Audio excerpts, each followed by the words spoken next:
The disaster here in Johnson County hits very close to home to one Red Cross worker. I'll have her story coming up.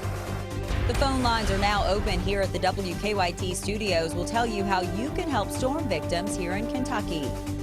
The Islamic Society of Central Kentucky joined together this morning to remember the victims in Chattanooga. Tracking, alerting, protecting. This is WKYT News at 4:30. Good afternoon to you. Amber Philpott and Jennifer Palumbo reporting. It has been 4 days and people are still searching for a man who disappeared when flash flooding ravaged Johnson County. Dozens of homes were damaged or destroyed. The road to recovery will be long and help is still needed.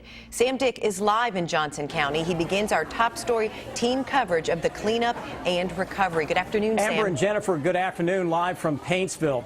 We arrived here about 10 o'clock this morning, and at about 1 o'clock this afternoon, my photographer and I finally reached one of the hardest hit areas of Johnson County. That's the community of Flat Gap.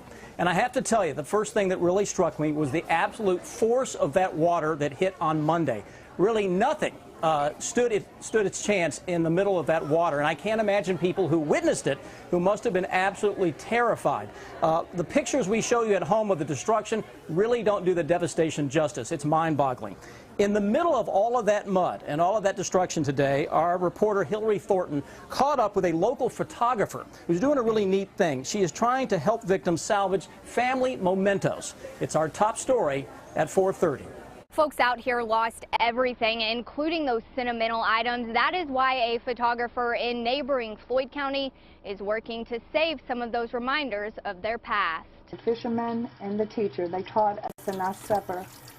Is that the sweetest? As Paula Goebel clears away the mud from pictures swept away in Monday's flood. This is all someone's life and their memories and their cookouts and their birthday parties. It's so sad. So far, taking in more than 200 of these mud-soaked pictures. So much memories here. And this is just day one. Working to clean up the memories that became scattered along the Flat Gap community by those floodwaters, in hopes of finding who they belong to. Collections of someone's life and their babies and their family members, and you know, this is a person, you know, that's behind this film. Goebel says the most important thing for folks to do when finding these pictures out in the mud is immediately get them into water so that mud can begin soaking off. In Johnson County, Hillary Thornton, WKYT. Goebel says she plans to post pictures of all the photos that she recovers to her Facebook page. Remember, our Kentucky Cares phone bank is open until 6:30 tonight. To make a pledge, and we hope you'll do that, call 859-299-5455 or 855-257-2700. Our volunteers are standing by and ready to take your calls.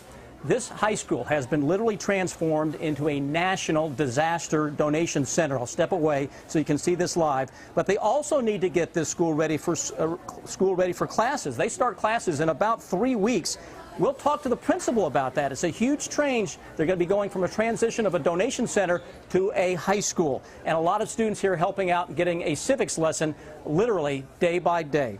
Amber and Jennifer, live from Paintsville, back to you. All right, Sam, thanks so much. Gosh, just from Tuesday when I was there to today, so many great people out there doing so many good things. Donations just keep pouring in. Yeah. Well, the FBI continues to investigate the background of a man they say killed 4 U.S. Marines. Mohammed Yusuf Abdulaziz is suspected of shooting the victims in 2 attacks in Chattanooga, Tennessee yesterday. He later died in a gunfight with police. As investigators try to figure out a motive, communities around the country are showing support for the victims. WKYT's Michelle Chamberlain shows us how one group in Lexington is paying tribute. Today is a day of celebration in the Muslim community, as it's the day following Ramadan, a time to cleanse the body and to cleanse the soul. But this day of usual joy is marked with added sadness following the shootings that happened yesterday in Chattanooga. And it has no place within humanity. It's a day of Thanksgiving in the Islamic community, a time to reflect on the thirst, hunger, and pain of others. It's not just about giving up food and drink, it's also about understanding the plight of those that don't have enough to eat or don't have, a lot of resources.